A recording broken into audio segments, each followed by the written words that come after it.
Yung passport natin, yung way natin to the Father, that we can have access to the Father, there is no other way but the Lord Jesus Christ.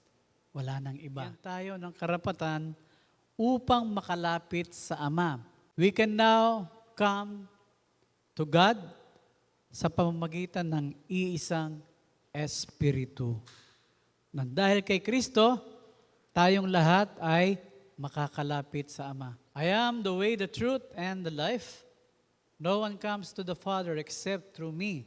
Walang makakalapit sa Ama kung hindi sa pamamagitan ko. Kaya nga ang tanong, kayo ba yung Diyos natin? Kasi, bakit? Kasi ang Diyos natin ay tinatawag nating Ama. The Father God. Abba Father. Na ibig sabihin, we can call Him Abba Father. Diyos Ama. Why? Because we have that relationship na ginawa ni Kristo, kaya nga makakalapit na tayo. Yun ang access sa Facebook. Kung wala kang password, hindi ka makaka-access. No one can come to the Father except through me. Kaya nga yung mga tao, pag pinansin natin, yung mga Hindu, mga Taoism, mga Muslim, they don't have the real relationship with God. Kasi hindi nila matatawag na Diyos Ama. And that's the sad part. No?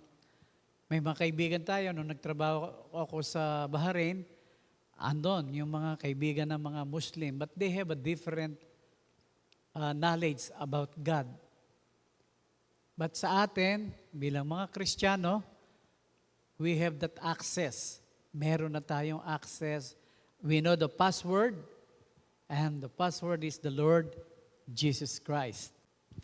Jeremiah 33, Call unto me, and I will answer thee, and I will show you things that you do not know. Nung bago akong Kristiyano, sabi ko, may telephone number ba ang Diyos? Meron daw, sabi, Jeremiah. Kasi sabi niya, call unto me. Yung passport natin, yung way natin to the Father, that we can have access to the Father, there is no other way but the Lord Jesus Christ. Wala nang iba. Hindi kami magtuturo sa iyo ng ibang doktrina so that you can have access to the Father, you should be a member of the Covenant of Grace. That is wrong. Kahit na anong member mo ng iglesia, kung wala kang relasyon kay Kristo, you cannot have access to the Father. Kaya nga makikita natin sa Tagalog o sa English that those who are in Christ means tayo ay nakipag-isa kay Kristo. At dahil sa ating pakikipag-isa kay Kristo, meron na tayong kalayaan ngayon na makalapit sa Ama. We have now the access, and the link and the password is none other than Jesus